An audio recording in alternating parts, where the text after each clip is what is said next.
हरे Krishna, Radhe Radhe. TJ delights में आपका स्वागत है। तो आज फिर से स्टोरी टाइम। आज हम वृंदावन बिहारी लाल की एक और भक्त की कहानी सुनेंगे।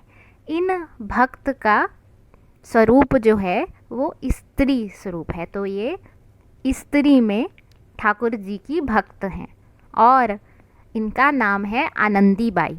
जो हमारा वृंदावन का राधा वल्लभ मंदिर है उसी के बाद पास में इनका मंदिर है आनंद वल्लभ। राधा आनंद वल्लभ करके मंदिर है, वहाँ पर ये ठाकुर जी की सेवा करती थी। इनकी जो पूर्वज हैं वो नेहरू परिवार में पंडित हुआ करते थे। इनका बचपन से ही भगवान के प्रति बहुत निष्ठा भाव था और जब उस समय आप जानते हैं जल्दी विवाह हो जाया करते थे। जब इनका विवाह तय हुआ तो विवाह से पूर्ण ही एक दिन इनके पति की मृत्यु हो गई, होने वाले पति की मृत्यु हो गई। तब इन्होंने अपने माता पिता से कहा कि देखिए, ये भगवान का संकेत है। वे नहीं चाहते कि मैं किसी ऐसे मनुष्य की सेवा करूं जो जन्मे और मरे। मैं तो ठाकुर की ही सेवा करूंगी। ऐसे वर को क्या वरूं जो जन्मे मर जाए, वरियो श्याम घनश्याम को मेरा सुहाग अमर हो जाए।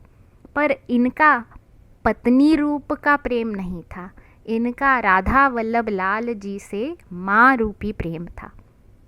बहुत प्यार से उनकी सेवा करती थी और खुद ही सारा सेवा का क्रम करती थी। संत जन भी बहुत आते थे और रसिक भी बहुत आते थे इस मंदिर में। काम बहुत बढ़ जाता था, इसलिए एक बालक था जो इनके साथ रहा करता था, नंदलाल नाम रखा था उसका। वो वहीं पास में ही अपने दाऊ जी के मंदिर के पास में रहता था, परंतु वह इनकी सेवा, जो ठाकुर जी की सेवा होती है उसमें इनका सहयोग करता था। जो फूल बंगला होता है उस कला में वह बहुत निपुण था और एक वही था जिससे ठाकुर जी अपनी सेवा अपनी माँ के अलावा करवा लेते थे। बाकी किसी से सेवा भी नहीं करवाते थे। जैसे जैसे ये बूढ़ी होती गई वैसे वैसे काम उतना नहीं हो पाता था, तो इन्होंने भगवान की पूजा अर्चना के लिए पुजारी को भी रखा। अब देखिए, जिस जगह पर रसिक आते हों और रास मंडलियाँ रास करती हों वहाँ खर्चा भी होता है। संत जन आते थे रोज़ 20 से 25, तो किसी को भी प्रसाद पाए बिना, किसी भी समय कोई आ जाए, ये प्रसाद पाए बिना नहीं जाने देती थी। स्वयं अंत में प्रसाद पाती थी, पहले उन्हीं को प्रसाद पाती थी।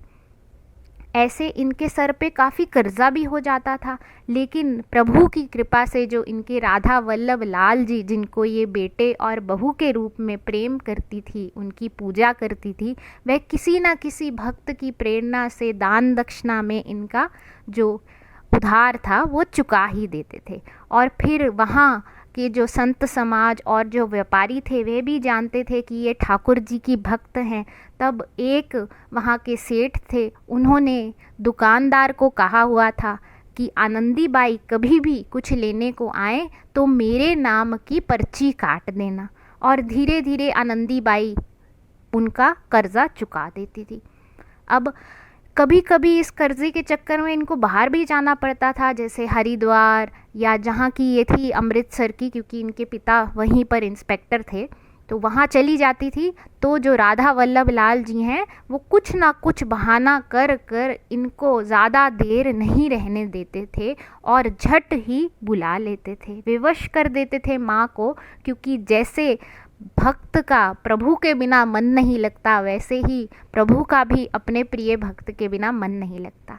एक बार की बात है कि ये हरिद्वार गई हैं और अगले ही दिन स्वप्न में इनको राधा वल्लभ लाल जी ने दर्शन देकर कहा है, माँ, ये जो तेरा पुजारी है ना, ये मुझे हलवा नहीं खिलाता है, बहुत दिन हो गए हैं हलवा खाए हुए, तू झट आजा और मुझे हलवा खिला।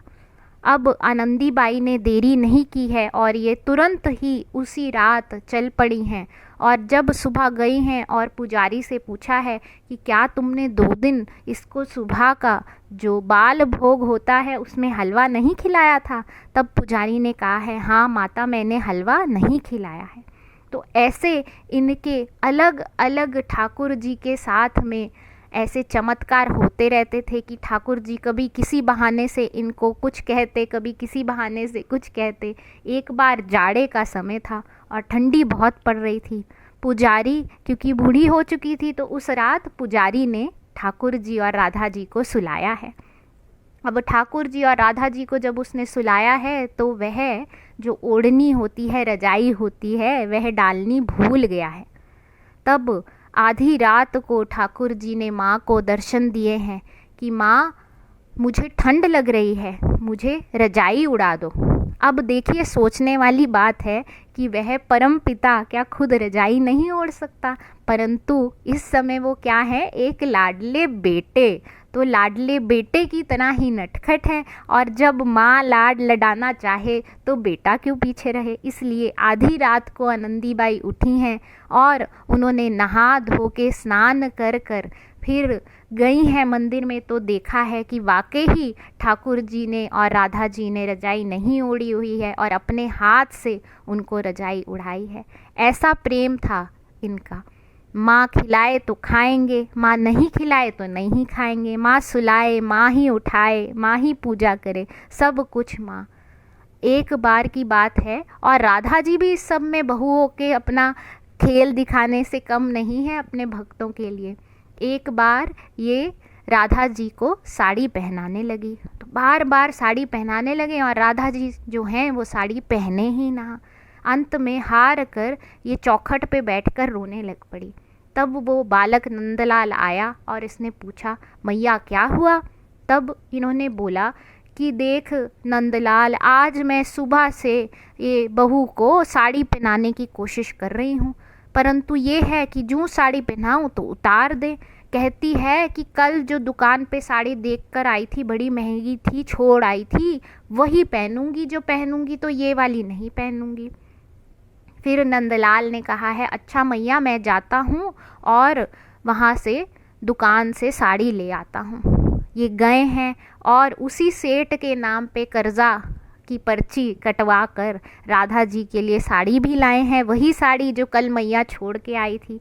और इतनी देर में क्षण भर का वो ना करते हुए विलंब राधा जी ने झट से साड़ी पहन ली है और क्या सुंदर रूप दिखाया है उस दिन।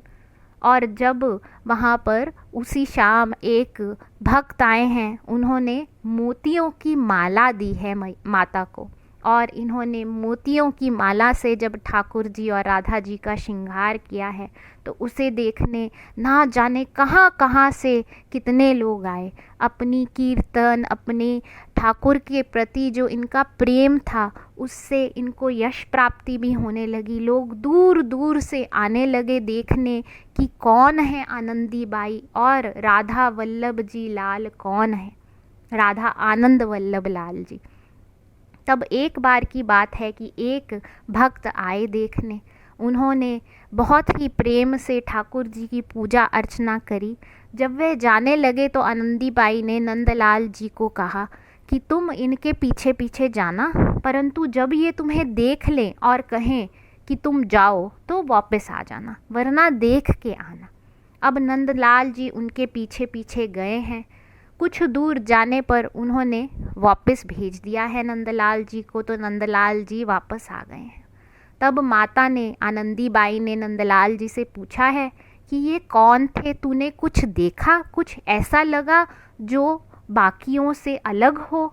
तब नंदलाल जी ने इनको बताया है कि हाँ मैया, उनकी परछाई नहीं थी और ना ही उनकी आँखें झपकती थी। तब मैया ने इनको बताया है कि वे वेशधारी थे, ऐसे ही जो अपने मन से कुछ भी वेश बना लेते हैं।